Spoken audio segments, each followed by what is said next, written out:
समझा कि उनके किसी पुस्तक का लोकार्पण वो मेरे कर्तव्यों द्वारा करना चाहते हैं। मैं केवल 2 चीज़ें यहाँ पर बोलकर मेरे पुस्तक पर बोलना चाहूँगी। यूथ फेस्टिवल 2023 का आयोजन दयानंद शिक्षण संस्था में किया गया था और बड़ा भव्य दिव्य किस्म का वो आयोजन था।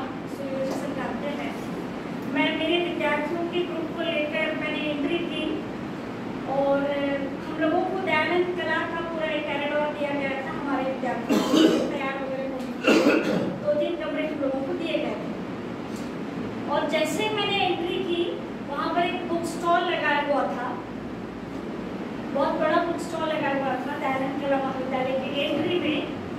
और उसकी सबसे पहली पुस्तक जिस पर मेरी नजर गई, लगातार क्रमवारी लगाई गई थी और सबसे पहली पुस्तक पर मेरी नजर गई वो थी मनुस्मृति। और मैं ऊपर से लेकर नीचे तक मैं हिल गई। मैंने कहा दयानंद कला महाविद्यालय के प्रांगण में मनुस्मृति लगाई गई। रणसुमे सर को तो पता नहीं क्या करते। रणसुमे सर सीरियसली मेरे दिमाग में सीधा रणसुमे सर आ गए। सर होते तो पता नहीं क्या कर जाते। ये यूथ फेस्टिवल का बैंड बजाते या विश्वविद्यालय वालों की बैंड बजाते और पता नहीं कितने कितने लोगों की बैंड बजाते। परिस्थितियां बदली हुई है, ये उसका लक्षण मुझे लगा। वातावरण बदला हुआ है, ये उसका लक्षण मुझे लगा। एक दयानंद कला महाविद्यालय के प्राध्यापकों में जो एक धाकड़पन था, जो एक दबंगाई थी विचारों की, वो कहीं पर छूट रहा है क्या, ये मुझे उस पुस्तक को देखने के बाद मुझे एहसास हुआ। दूसरी बात, मुझसे पहले 4 विद्यार्थी यहाँ पर बोल गए हैं। मैं मनु भंडारी की आत्मकथा पढ़ रही थी, एक कहानी अधूरी, और उसमें एक वाक्य आता है। मनु भंडारी कहती है कि मैं जब जब पढ़ाने के लिए मंच पर चढ़ती हूँ, मेरे भीतर मेरी हिंदी की प्राध्यापिका शीला अग्रवाल की उपस्थिति को महसूस करती हूँ।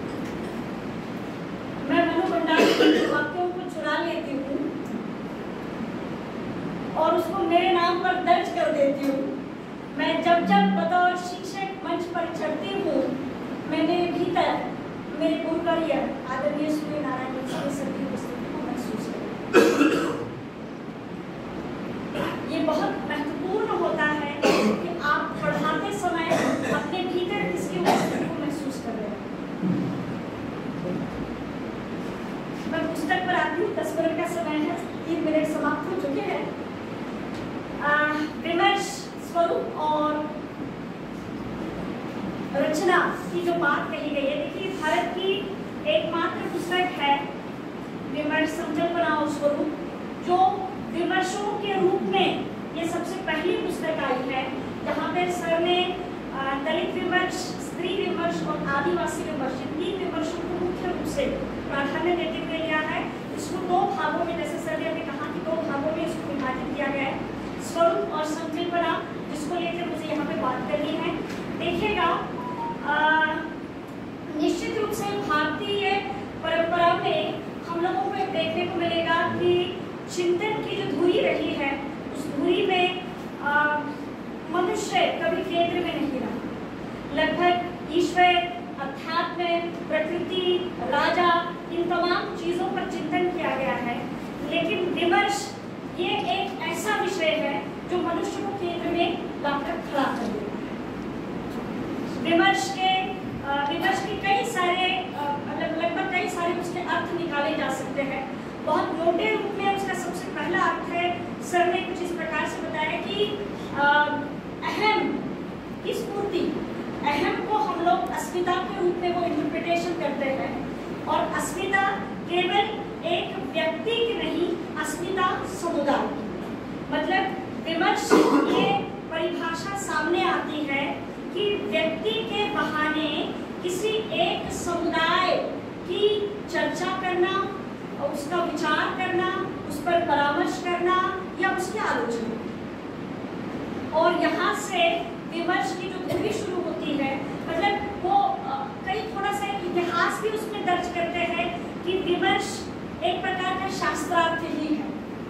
शास्त्रार्थ की परंपरा ये भारत में कई सदियों से चली आ रही है। जैसे डॉक्टर नोबेल पुरस्कार विजेता डॉक्टर अमर्त्य सेन का एक वक्तव्य भी है कि अन्य देशों की तुलना में भारत में एक दूसरे के साथ संवाद करने की जो परंपरा देखी जा सकती है वो अन्य किसी देश में देखने को नहीं मिलती। और उसी के आधार पर एक प्रकार से शास्त्रार्थ का समानार्थी शब्द अगर विमर्श के रूप में लिया जाए तो गलत नहीं होगा, लेकिन उस जमाने में जिस शास्त्रार्थ का जो इंटरप्रिटेशन था वो आध्यात्मिक रूप में था। चार्वाक बौद्ध भिक्षुओं ने थोड़ा सा भौतिक जीवन पर शास्त्रार्थ किया, लेकिन भौतिक जीवन में भी शास्त्रार्थ करते समय उनके शास्त्रार्थ में मनुष्य कभी केंद्र स्थान नहीं था। लेकिन धीरे धीरे ये शास्त्रार्थ जैसे जैसे आगे बढ़ता है, जैसे आर्य समाज के संस्थापक स्वामी विवेकानंद की जब हम लोग बात करते हैं और स्वामी दयानंद की जब हम लोग बात करते हैं, स्वामी दयानंद ने कुल मिलाकर वो कई सारे शास्त्रार्थ जो उन्होंने किए हैं उनमें वो स्त्री शिक्षा की भी बहस करते हैं। लेकिन जब हम लोग महाराष्ट्र में आते हैं तो महाराष्ट्र में आने के बाद महात्मा ज्योतिबा फुले इन्होंने स्वामी दयानंद को 2 कदम पीछे छोड़ दिया है, ऐसा हम लोग कहेंगे तो शायद गलत नहीं होगा, क्योंकि उन्होंने जिस डंके की चोट पर इन 2 विषयों की, इन 2 विमर्शों की बात की है, इन 2 प्रश्नों की जो बात की है वो शायद अन्य किसी ने नहीं। और फिर उसको एक संवैधानिक ढांचा देने का काम जो डॉक्टर बाबा साहेब अम्बेडकर ने किया है। मैं डॉक्टर बाबा साहेब अम्बेडकर का एक महत्वपूर्ण लेख राजभाषा हिंदी पर पढ़ रही थी। डॉक्टर बाबा साहेब अम्बेडकर को मतलब लगभग हर कलम के लिए बहुत बहस करनी पड़ी और राजभाषा हिंदी के लिए लगभग उन्होंने जो बहस की है उसका उल्लेख मुझे जरा लिखना था, हिंदी की संवैधानिक स्थिति इस पर एक लेख लिखना था। उसमें एक नोट मैंने वाकई करते हुए कहा था कि लगभग 74 घंटे तक डॉक्टर बाबा साहब अम्बेडकर हिंदी को राजभाषा बनाने के लिए लगातार बहस कर रहे थे। और ऐसी ही बहस उनको करनी पड़ी दलितों को और स्त्रियों को संवैधानिक सुरक्षा देने के मामले में। ये बहस उनको करनी पड़ी और वहां से एक विमर्श की पगडंडी शुरू होती है। उसमें महात्मा गांधी बोल रहे थे, डॉक्टर अम्बेडकर उस पर लिख रहे थे, जिसका परिणाम हम लोगों को कई दिनों के बाद ऐसा देखने को मिलता है कि मनु भंडारी का, महादेवी वर्मा का 1942 में जो श्रृंखला की कड़ियां आया है उसमें स्त्री विमर्श का एक सबसे पहला हम लोगों को एक ग्रंथ देखने को मिलता है। उसके बाद अच्युतानंद कहिएगा या तमिलनाडु में हम लोग जाने के बाद रामास्वामी देखने को मिलेंगे, जिन्होंने दलित साहित्य की, दलित विमर्श की जबरदस्त किस्म की प्रगति करने का काम शुरू कर दिया। कुल मिलाकर इस पूरे विमर्श मतलब देखिएगा विमर्श किसकी मांग करता है, ये बहुत जरूरी होता है। विमर्श का स्वरूप क्या है? तो इसका सबसे पहला स्वरूप है आक्रामकता, उसका पहला स्वर है। ये तमाम विमर्श जो है वो जबरदस्त एक आक्रामक आवाज को लेकर चलते हैं। नंबर 2, वो सामने वाले को ललकारते हैं, मतलब स्त्री पुरुष को ललकार रही है, दलित सवर्णीय को ललकार रहा है और ललकारने में भी वो आत्म परीक्षण की मांग करता है। तीसरा, वो बहुत तटस्थ होकर अपने वर्तमान कालीन स्थितियों का भी वो अवलोकन करता है, उसका भी आत्म परीक्षण कर रहा है। चौथी, विमर्श की सबसे बहुत जबरदस्त और महत्वपूर्ण मांग ये है कि वो मानव अधिकार की मांग, हमें मनुष्य समझो, इस बात की वो सबसे पहल वो जबरदस्त तरीके से करते हैं। और यही पहल फिर वो आगे जाकर भारतीय मुसलमानों में अल्पसंख्यक विमर्श के रूप में उभरती है, किसान विमर्श में के रूप में उभरती है, किन्नर विमर्श के रूप में वो उभर रही है और फिर आगे जाकर विकलांग विमर्श के रूप में उभर रही है। अब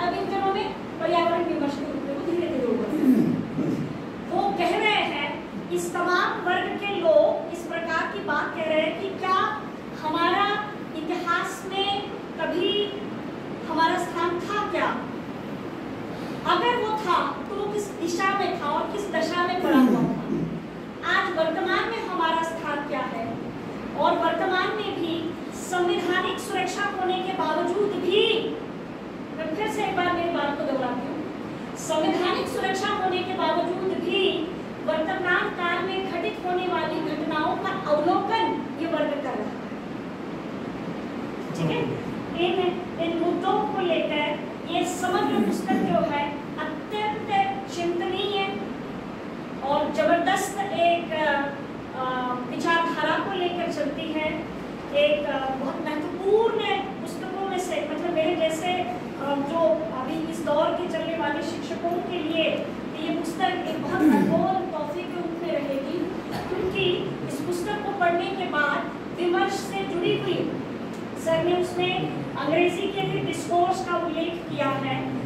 मतलब उस दौर में यूरोप में भी जो नकारे गए हैं, जो पीड़ित हैं, जो शोषित हैं, उनका पूंजीपतियों के विरोध में जो आंदोलन चल रहा था, जिसे डिस्कोर्स या विमर्श इस रूप में भी लिया गया है। इन तमाम बोलने के लिए बहुत कुछ है इस पुस्तक में। मैं तैयारी भी बहुत कुछ करके आई हूँ, लेकिन फिर भी आपको सर ने 10 मिनट में, सर ने सख्त ताकीद दी थी 10 मिनट मतलब 10 मिनट।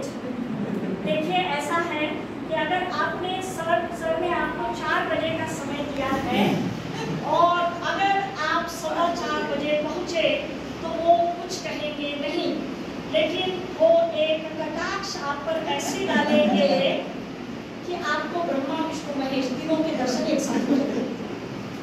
तो मैं बहुत अधिक समय नहीं दूंगी। आदरणीय सर के प्रति बहुत ऋणी हूँ। जैसे रमा मुरली माधव ने कहा कि सर के ऋण में रहना मैं ज़्यादा पसंद करूँगी। आदरणीय यादव सर के शब्दों में, सर हम आपसे अमीर हैं,